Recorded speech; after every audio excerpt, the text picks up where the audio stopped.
琼岛开关新纪元，封关启幕震乾坤，自如可控宏图展，不负山河万里天。先问大家一个问题如果有一天中国在南海边突然多了一个像新加坡但比新加坡大10倍，像香港但比香港更完整，像迪拜但背后站着14亿人的地方，你觉得世界会不会紧张？最近整个亚洲财经圈都被一个消息给炸翻了，海南正式启动全岛封关，这背后其实是中国大陆打造自主可控发展格局的关键一步，而这个梦想从封关这一刻起就已经不远。这时候网上瞬间分成了两派，有人说这是中国开放的终极形态，也有人喊出新加坡要完了，越南好日子到头了。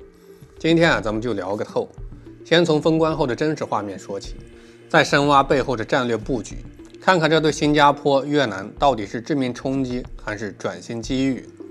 先给大家个直观的画面，封关后海南推出了覆盖6600件商品的免税政策。第一批马来西亚榴莲到货后，一大早8点半就有民众排起长队，就为了抢第一号给孩子买榴莲尝尝，这价格有多贴近老百姓。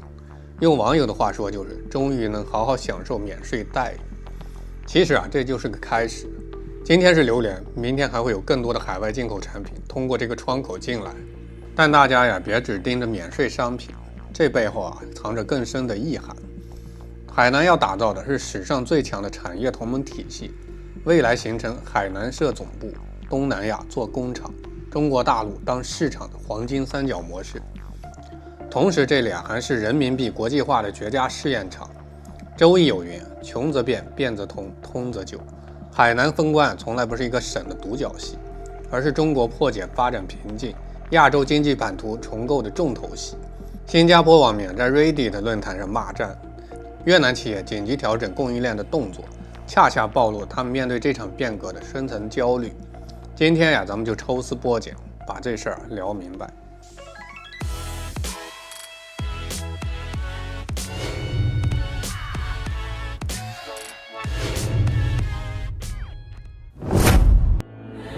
在正式分析之前，我先问大家3个扎心的问题：为什么一个海南岛的封关能让新加坡、越南2个东南亚强国坐立难安？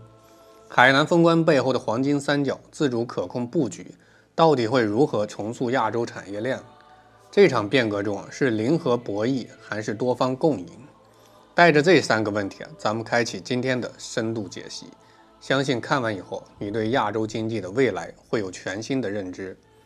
为了搞清楚真相，咱们结合 Reddit、脸书等海外平台的新加坡、越南板块，还整理了中金在线、环球时报等权威媒体分析报告。不看不知道，一看吓一跳。新加坡网面吵得不可开交，分成了2大阵营，互不相让。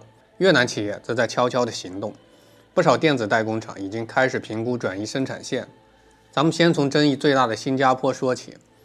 在新加坡的舆论场里我把他们的观点分成了2派。第一派是淡定派，这帮人傲气十足，说话相当有底气。有个高赞帖子直接说，海南想赶上新加坡做梦，至少再练100年。他们列了一堆数据来支撑自己的观点，比如新加坡的法律体制有多完善，金融市场有多发达，港口效率有多惊人。有个网友说的更直接，我们的港口货物周转只需要1天，你们海南行吗？客观来讲，这话虽然刺耳，但确实有狂的资本。咱们得承认，新加坡几十年攒下的家底确实够厚。新加坡港是全球最繁忙的港口之一，2024年集装箱吞吐量达到4112万标箱，全球排名第2。每年有10万艘船舶经过这里，75%的集装箱都要在这里中转。樟宜机场更是连续多年蝉联全球最佳机场，航空枢纽地位无可撼动。更关键的是新加坡依托港口发展出了炼油、金融、保险的高端产业。它是世界第3大炼油中心，自己一滴油不产，却能承接全球的炼油业务。仅凭港口的相关产业就贡献了7%的 GDP， 养活了17万人。在淡定派眼里海南自贸港顶多是个弟弟。他们认为海南封关后定位主要是服务中国国内双循环，搞对东盟的区域贸易，和新加坡做全球转运赚全世界钱的路子完全不同。所以他们得出结论，海南封关对新加坡影响不大。看到这儿，可能有观众觉得新加坡人确实有自信的资本，但我要告诉大家，这都是表面文章。孙子兵法有云：见日月不为明目，闻雷霆不为聪耳。真正懂行的人能透过现象看到本质。在 Reddit 上还有另一派更清醒、更让新加坡脊背发凉的观点，我管他们叫清醒派。清醒派首先承认一个事实：海南自贸港短期内确实干不掉新加坡。毕竟转口贸易的100年积累不是靠几年政策就能抹平。但他们的眼睛很毒，透过海南封关看到了背后深层大气。有个高赞帖子这么说：兄弟们，别盯着海南看了，海南是个幌子，真正要我们命的是泰国，是克拉运河，是吞武里路桥。这话一出很多网友就懵，海南封关跟泰国的运河路桥有啥关系呢？这就需要给大家补一堂地理课，搞清楚新加坡的发家根本。很多人认为新加坡靠的是勤劳勇敢，其实一半是实力，一半是天命。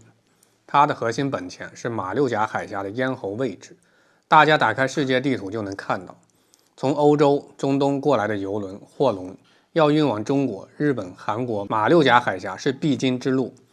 这就像在高速路上唯一的收费站，这新加坡就坐在收费站边上开加油站、修车铺、饭馆、银行，所有船都得从这儿过，都得在这边停一下，加油、补给、倒腾货物。尤其是印尼的货船过去运货到中国，必须中途停马六甲海峡，在新加坡完成卸货中转。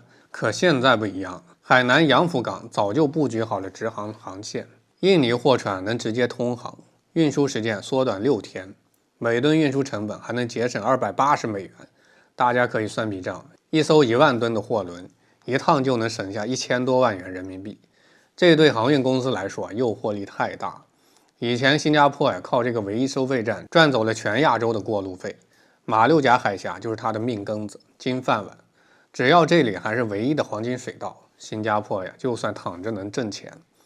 但《道德经》有云：反者道之动，弱者道之用。世界上没有一成不变的买卖。清醒派的担忧就在于，中国搞海南自贸港只是第一步，是在布局。如果中国腾出手来，帮泰国把克拉运河或吞武里路桥给修了，新加坡的金饭碗就彻底碎了。咱们先说说克拉运河，这是100年老梗。在泰国南部的克拉地峡最窄的地方只有50公里，只要在这里挖一条运河，把印度洋跟太平洋连起来，所有的船都不用绕马六甲海峡那个大弯儿，能节省1200公里的航程。对船老板来说，时间就是金钱。一艘10万吨的邮轮走这条运河，一趟油费跟运费就能省35万美元，来回就是70万。这笔账谁都会算，谁都肯定愿意抄近道。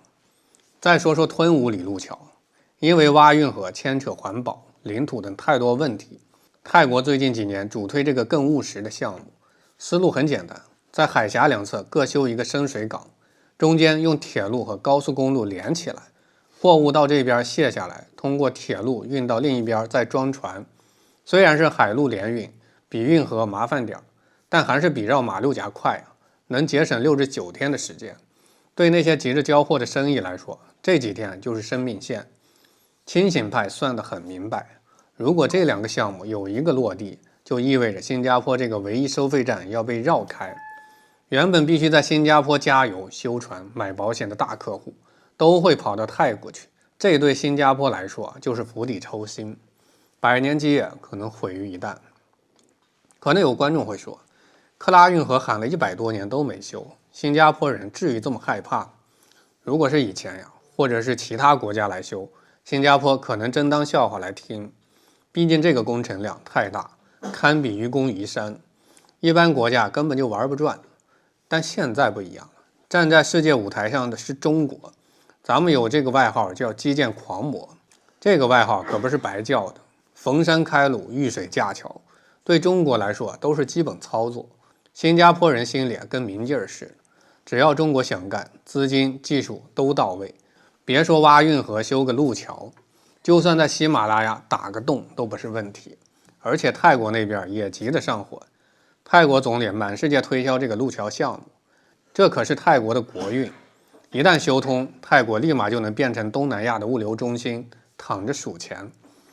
但泰国缺什么？缺钱，缺技术，这两样中国正好都有。大家看看“一带一路”的成果就知道，中国是东南亚基础设施建设的最大金主。雅万高铁通了，中老铁路通了，这些都是活生生的例子。更关键的是中泰关系正处于历史最好时期，中泰一家亲，历久弥新。中国已连续12年是泰国最大贸易伙伴。2025年前3季度双边贸易额达到1143亿美元，同比增长17%。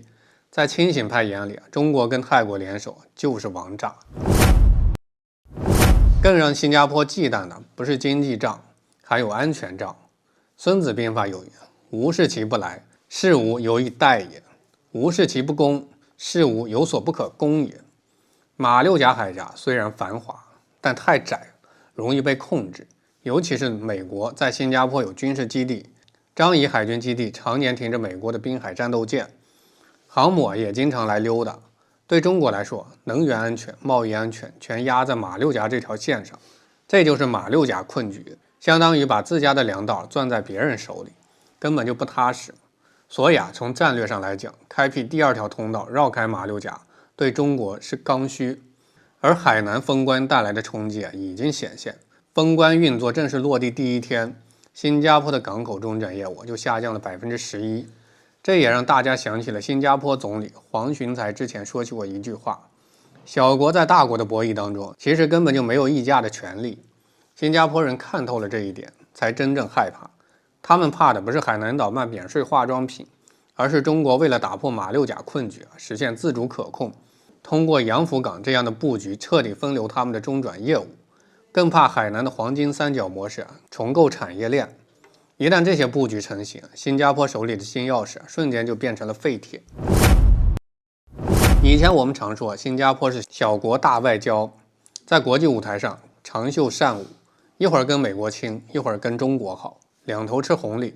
他凭什么？不就是凭扼守马六甲的咽喉要道，说话有分量。如果马六甲海峡不重要，新加坡在国际政治上地位就得缩水一大半，到时候谁还会求着他？看他脸色。这才是 Reddit 上新加坡网民最担忧的根本原因，是失去特权的恐惧。分析完新加坡咱们再来说说另一个坐不住的国家越南。如果说新加坡的焦虑是金饭碗可能被抢，那越南的紧张就是吃饭的家伙要出问题。最近中经在线的报道就提到，海南封关的消息一出来，越南制造业圈一片哗然，不少外资电子代工厂的订单直接减少了23%，甚至有企业已经开始考察海南的工业园区了。可能有观众会问，越南不是靠廉价劳动力吸引了大量代工厂吗？怎么会怕海南封关？这里就不得不说越南经济命门。管子有言，备尝在乎任贤，安高在乎同力。一个国家的发展不能只靠单一优势，更不能有致命短板。越南的短板就是严重的依赖代加工模式，而且核心命脉全攥在别人手里。咱们通俗点说，越南就是世界代工厂的代工厂，它的产业结构特别单一，核心的零部件、关键的原材料，甚至连生产线上高端设备，绝大部分都得从中国进口。越南做的就是把我们提供的半成品拿来进行最后的组装贴牌，然后再出口到欧美市场。这种模式的优势是门槛低，见效快，但劣势也很明显，抗风险能力极低，很容易被替代。而海南封关正好戳中了越南这个命门。海南封关后实行零关税、低税率、减税制的政策，零关税覆盖的项目从1900项增到6637项，覆盖率高达74%，基本覆盖了企业生产、加工、研发所需要的原材料和设备，这远超越南自贸区水平。更关键的是，海南还有越南最缺的东西——稳定的电力供应。可能很多观众不知道，严重缺电已经成了越南的致命伤。因为水电来水不足和火电产能不稳定，越南的制造业经常面临限电，生产线说停就停。对于电子、纺织这些需要连续生产的产业来说，限电就是灭顶之灾。为了缓解用电的难题，越南甚至得从中国买电。广西从2023年5月就开始通过跨境线路给越南北部送电，月供电量达到3000万千瓦时，第一阶段送电量仅6800万千瓦时。大家想想，对于外资企业来说，一边是海南的零关税政策加稳定电力加靠近中国的庞大市场，一边是越南的劳动力成本优势逐渐消失，加电力短缺加核心零部件依赖进口，该怎么选一目了然。这也是为什么海南封关后越南的外资订单会直接下滑23%。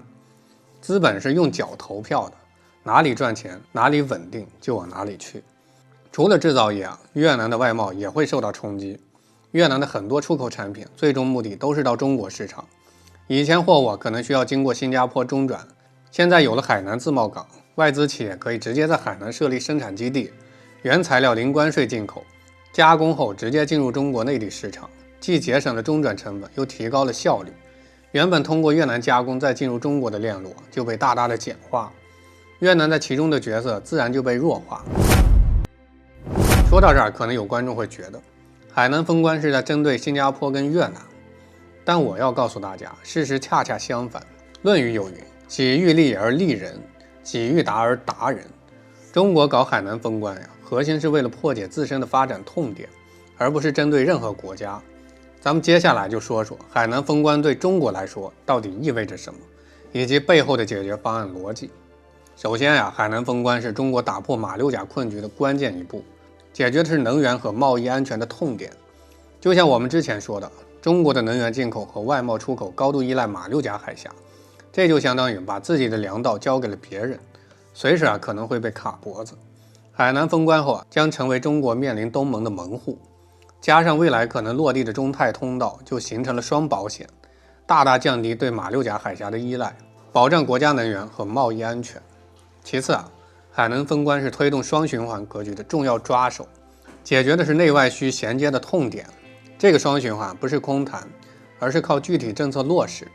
一方面，零关税政策让民众能买到便宜的进口产品，扩大内需；另一方面，增值30%零关税进入内地的规则，让海南成为连接东南亚工厂跟中国市场的关键枢纽。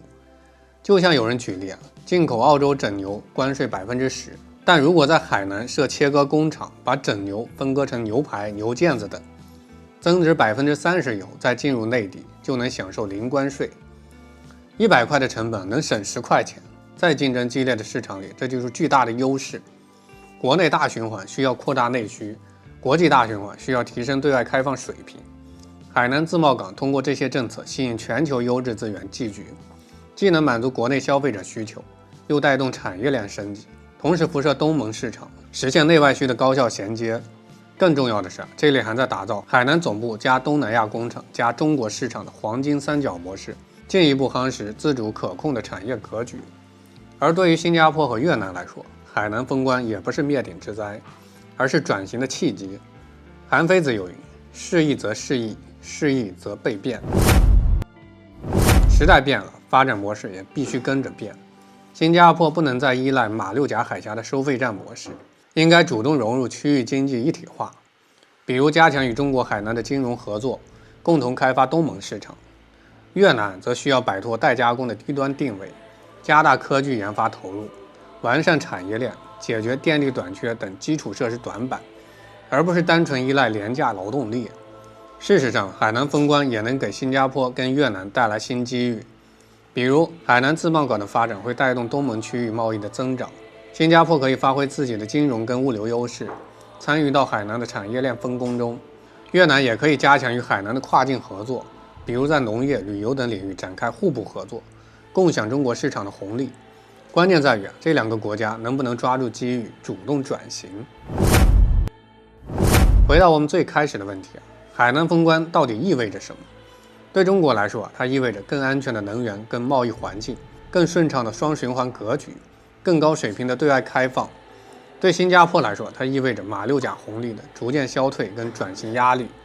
对越南来说，它意味着代加工模式的天花板显现跟产业升级的迫切性。客观来讲，海南现在还不能彻底取代新加坡跟越南。就像新加坡淡定派说的，新加坡的金融体系、法律环境、高端服务业还有很多值得我们学习的地方。越南的制造业基础已经成型，短期内还会在全球产业链中占据一席之地，但趋势是不可逆的。海南就像一个正在快速成长的小伙子，背后有中国庞大的市场和强大的工业体系支撑，潜力无限。而新加坡跟越南需要面对自身的短板，主动求变。最后说说海南的未来，机会给了，政策给了，2025年封关只是一个新起点，接下来就看我们怎么干了。要拿出真本事，把服务搞上去，把环境搞好，把制度体系完善好，让全世界的商人都愿意来海南投资兴业。到那个时候海南不仅是中国的海南，更是亚洲的海南，世界的海南。